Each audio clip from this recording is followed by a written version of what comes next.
ថ្ងៃនេះ admin សូមមកនិយាយអំពីប្រវត្តិខ្លះៗនៃត្រី office ដែលគេតែងតែនិយាយថាត្រីហ្នឹងគឺជាត្រីនៃថ្ងៃវិនាសត្រី office ជាត្រីសមុទ្រទឹកជ្រៅដែលមានប្រវត្តិនៃរឿងនិទានជាច្រើនជាពិសេសនៅក្នុងប្រទេសជប៉ុនដែលត្រូវបានគេទទួលស្គាល់ថាជាអ្នកនាំសារពី Sea God Palace ហើយត្រូវបានគេជឿថាវាអាចព្យាករណ៍ពីការរំជួយដីតោះមកស្ដាប់អំពីព័ត៌មានលម្អិតអំពីត្រី office អំពីរូបរាងត្រី office គឺជាត្រីដែលមានឆ្អឹងវែងជាងគេបំផុតនៅលើពិភពលោកដោយត្រីខ្លះមានប្រវែងរហូតដល់30 feet ឬក៏ 9.14 ម៉ែត្រអំពីជម្រកពួកវារស់នៅក្នុងសមុទ្រទឹកជ្រៅដែលជាធម្មតាត្រូវបានរកឃើញក្នុងតំបន់ Mesopelagic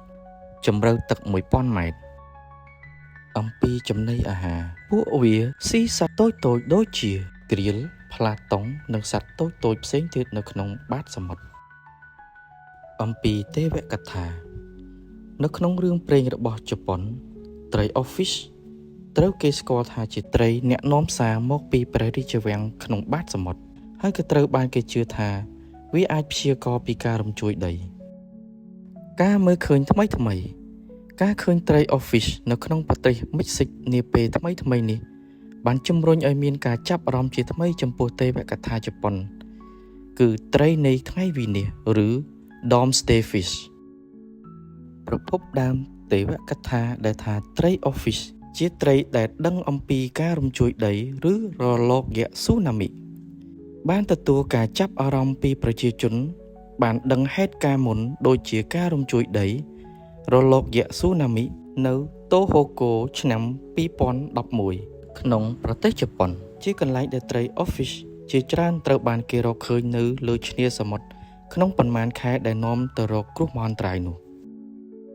ការស្រាយចម្ងល់បែបវិទ្យាសាស្ត្រខណៈពេលដែលទេវកថាកំពុងរីករាលដាលការសិក្សានៅក្នុងឆ្នាំ2019ត្រូវបានរកឃើញថាมันមានទំនាក់ទំនងគ្នារវាងត្រី office និងការរំជួយដីនៅក្នុងប្រទេសជប៉ុននោះទេជាចុងក្រោយត្រី office គឺជាត្រីនៅក្នុងសមុទ្រទឹកជ្រៅដ៏គួរឲ្យចាប់អារម្មណ៍ជាមួយនឹងប្រវត្តិដ៏សម្បូរបែបទាំងវិទ្យាសាស្ត្រនិងទេវកថាខណៈពេលដែលពួកវាត្រូវបានគេស្គាល់ថាគឺជាត្រីនៃថ្ងៃវិនាសនៅក្នុងវប្បធម៌មួយចំនួនវាមិនមានភស្តុតាងវិទ្យាសាស្ត្រណាមួយដើម្បីគាំទ្រការអះអាងដែលថារូបរាងរបស់ពួកគេ